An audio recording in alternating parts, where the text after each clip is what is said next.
Hello, listeners, and welcome to Fighting Failure. In this episode, we're going to be talking about food waste.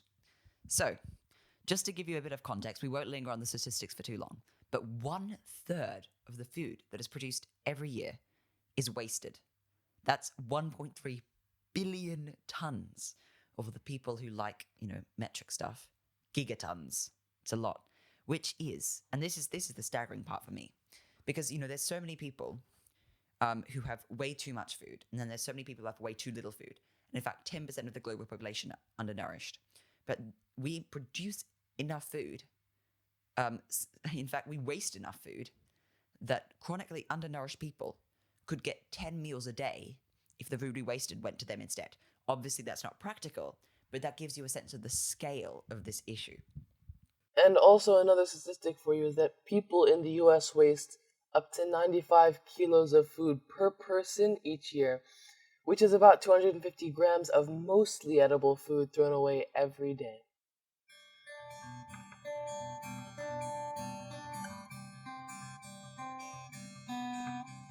I'm your host for this episode, Oscar Archibald. And I'm your co-host for this episode, Hisham. Great, so let's get into the problems.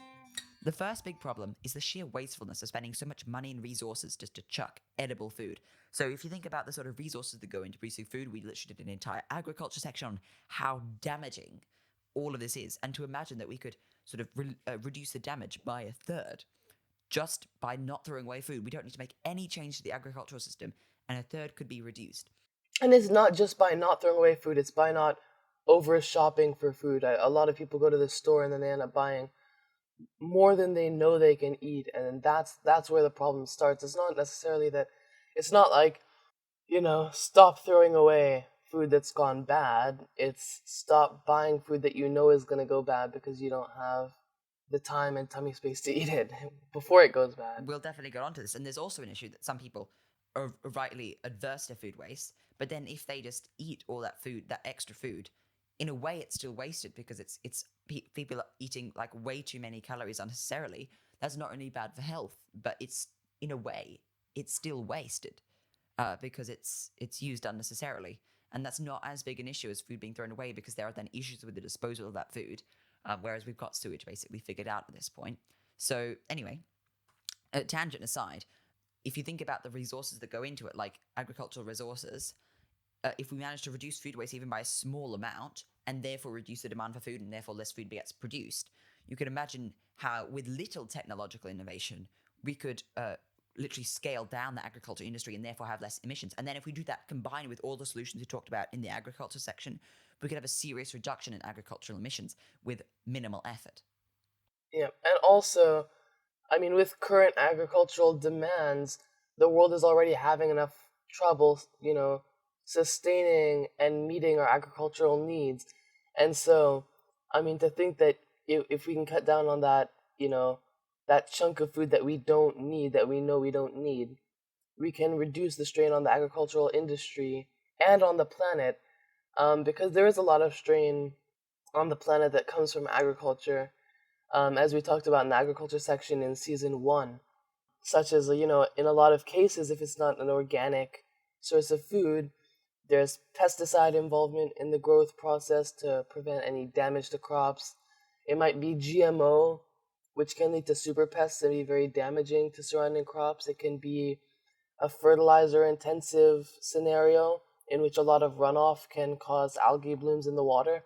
So having, evidently then having high amounts of agricultural practice, worldwide is putting a lot of strain on the planet. And even in a scenario where it is, more sustainable and the farming is all done organically, there is still strain.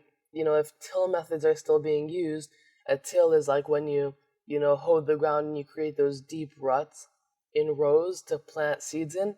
And if those methods are still being used, of course, we talked about in season 1, the overturning of soil that leads to the release of carbon that's stored in the soil, which then oxidizes and becomes CO2. And so this is like, you can see the number of ways in which agriculture is very, a very intensive process on the planet. And so, to think that we can cut down on such a big portion of the food that we source and relieve some of that stress off the planet and off our agricultural sector just puts it into perspective for you. Absolutely.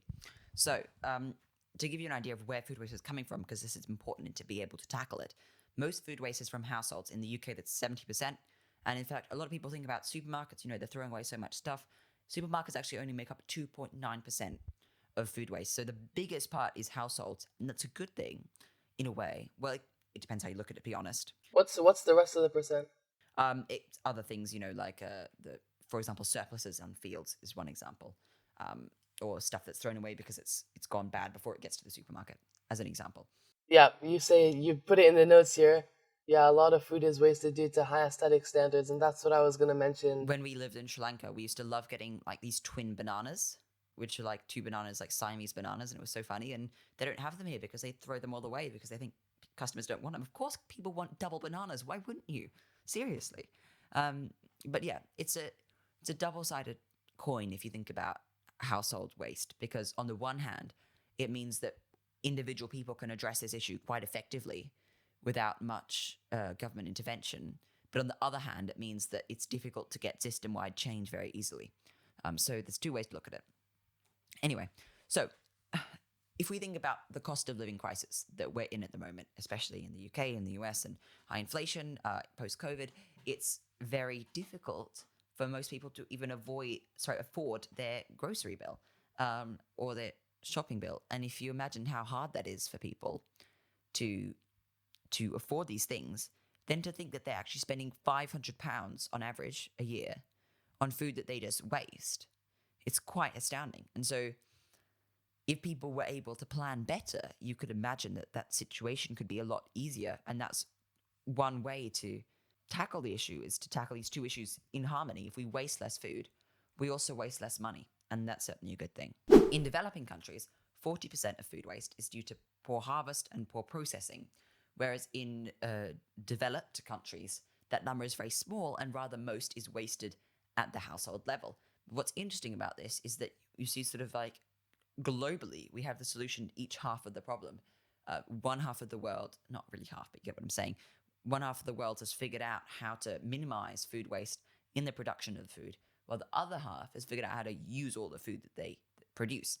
And so it's all about just bringing those two together, because we have developed agricultural systems that mean there's very little waste in the harvest, whereas in poorer nations, they're still struggling to get the most yield out of their fields. But by contrast of the food that they have, much smaller quantities are thrown away. You're listening to Fighting Failure. This is episode 33, all about food waste. If you enjoyed this, we'd really appreciate it if you gave a 5-star rating on iTunes and spread it with your friends so that we can share the positive climate message. Additionally, we also have a Patreon account that will help us reinvest in the podcast if you're interested in that. The link is below. Now let's move on to the solutions. So, solution time. Now, the first thing, on a positive note, is that, in fact, food waste in the UK, at least, is decreasing across the board, which is exciting because it shows that it's actually possible to tackle this problem. It's not like some other issues in the climate crisis where we're not really seeing much improvement, such as possible investment in fossil fuels could be a big one. Whereas here, we've seen a decrease. That trend is continuing, so it shows that it's possible. We just need to accelerate the decline of food waste and propagate that across the world. And I think that means that we're on good steading, which is a very good place to be, I'd say.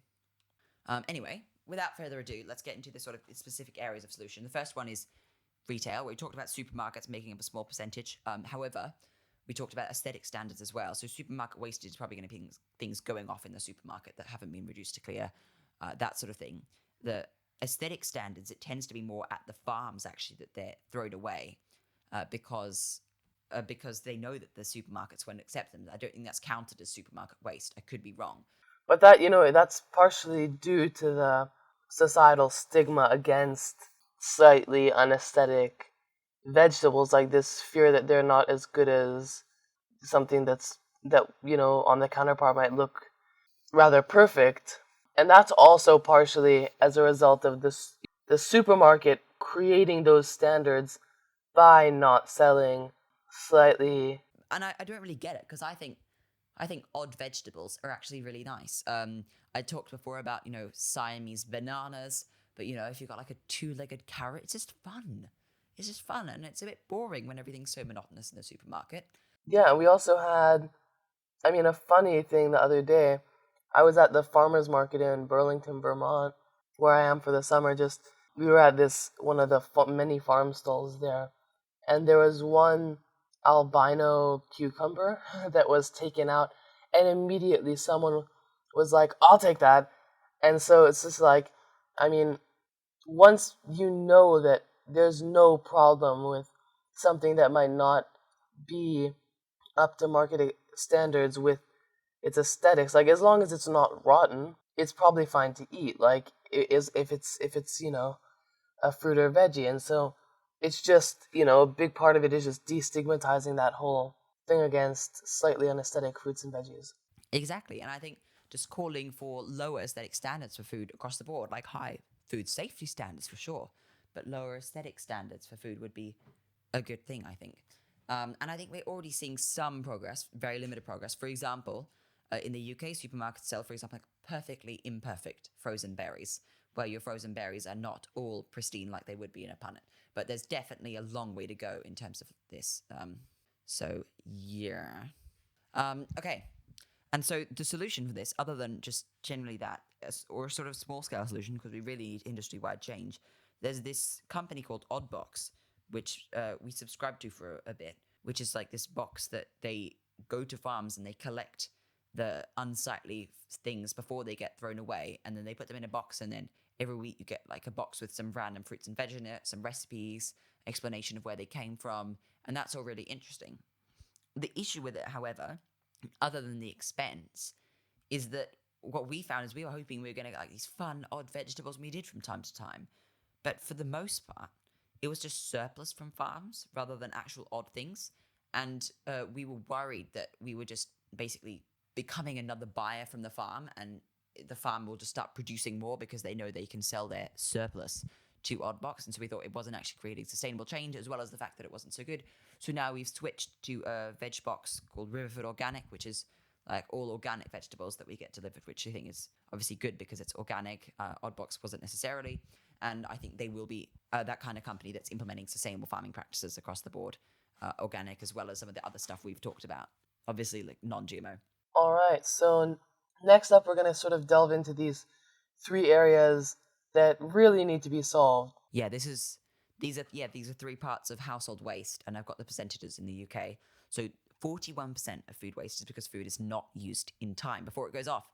So a few things: you need to put a bit more effort into your food planning and plan your meals in advance, buy what you need, so it won't go off. Just a bit of extra planning would make a big difference in this area. And also, like plant-based foods, which are also better for the environment, will also keep better, as there's a lower chance of food waste. Something like a beef steak, if you buy it, if it's past the use by date, even if it doesn't look rotten, you've got to throw it away because it's not safe to eat anymore. Whereas with most plant-based foods, if it still looks all right, it probably is all right. It's obviously not medical advice, but if stuff is past its due date and it's not got mold on it and it doesn't smell bad, then at your own risk, it's probably safe to eat. It feels sort of like a plug, but anyway. Yeah, I know. That's why I've got like ellipses at the end of that line in the show notes. 28% of food waste is because of personal preferences. I mean, what can I say? Just don't buy food that you know you don't like to eat. And also, don't be a fussbot. This is something my brother is very guilty of. We got like teriyaki flavored tofu, and he loves the normal tofu, and then you get teriyaki flavored tofu, which is the sauce he loves to put on tofu. But this one, no, it was inedible. Obviously, it didn't get thrown out. Someone else ate it. But that's you kind of get the idea. If this person was alone by themselves, they may as well have just thrown out the tofu, which is not good. And then finally, people being served too much food, which makes up about 25% of food waste. And so, of course, people should serve themselves only what they want. In a restaurant, there's a lot of restaurants where they ask you large or small portions. You can probably also request a slightly smaller portion if you know you might not eat the full portion. If you're not going to finish the entire portion, bring a Tupperware or Most ask restaurants will for even some sort provide it, of, right? you know, yeah, ask some for some sort of Tupperware, hopefully a cardboard Tupperware, might I add, that you can, or a compostable one that you can put your leftovers in and take them home for later, maybe lunch the next day. But ideally, just never throw away any edible food, because only inedible parts of food should be thrown away for, obvious reasons. And if you're eating at home and you have some leftovers from dinner, there's obviously no issue there with just putting it in Tupperware and eating it the next day. And you should realistically never ever throw away leftovers from a dinner, because you can just eat them the next day, and it's completely unexplainably wasteful to just throw the stuff away like that. We have a freezer full of, or our fridge is full of. Well, I found an olive jar with 2 olives in it. And this is the sort of thing we're talking about. You've got to save every last morsel of stuff, because it does add up. It does add up. And then the food that you do throw away, make sure that this is composted. So in Vermont, at least, it is illegal to not compost your food waste, which is a big, state government step in the right direction. But, if you're somewhere that's not like Vermont and does not mandate composting, which I feel like is probably most places, then you need to be the ones taking initiative to compost or making demands to the government for community composting and mandatory composting, because this is up to you, and it also reduces the need for synthetic fertilizers and such, which of course, if you go back to the agricultural section, you'll know is not a great thing, especially in the long run. Yeah, so in the UK, most councils will provide a food waste bin, and you put your food waste in that, and it gets composted for you in an aerobic digester. Or is it anaerobic digester? I can't remember. And that will be composted for you. It will be sent to farms. You don't have to do any of that. If you're in a place that doesn't have that, it's fairly easy. You can just look it up, how to set up a compost heap in your own backyard. But it's also good to push for systemic change, for sure. So our next solution is to charge people for waste, especially in restaurants. I saw a video that this was being used in Korea, and people would have just use their credit card, and they put their food waste in a special bin. It'll be weighed, and they have to pay like £1 or £2, in Korean money, obviously, to then dispose of their food waste, and they get charged, and that's an incentive for them not to waste the food. And I guess it also pays for the responsible disposal of said food. And this is the issue here, is something that I mentioned earlier, that if people are eating way more than they need, surely it's better that's still like a waste. So surely it's better to focus on responsible portion sizes and saving leftovers, rather than just stuffing it all into to avoid an extra fine. But it could work, and it just depends on what the culture is like in that area. And this is the sort of thing that should be tailored individually based on the community that you're in. It's also sort of like a technological solution, which is maybe it's better just to not waste food than have a super high tech bin just to avoid food waste. Sometimes the simple solutions are the best ones. And so finally, as we mentioned earlier, food waste in developing nations often comes from an inefficiency in their agricultural systems. So here's a quote from the UNEP about that. Strengthening the supply chain through the direct support of farmers and investments in infrastructure, transportation, as well as in an expansion of the food and packaging industry could help to reduce the amount of food loss and waste.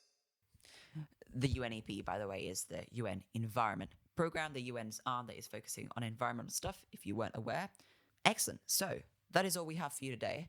I think the key takeaway from this is that food waste, unlike a lot of other issues, is something that you can tackle yourself. Make sure you're not throwing away edible food. Try and compost where possible. Also push for systemic change in the way that we produce food. Aesthetic stands is an example of that. Anyway, have a good fortnight, and we'll see you in 2 weeks. Goodbye. Bye.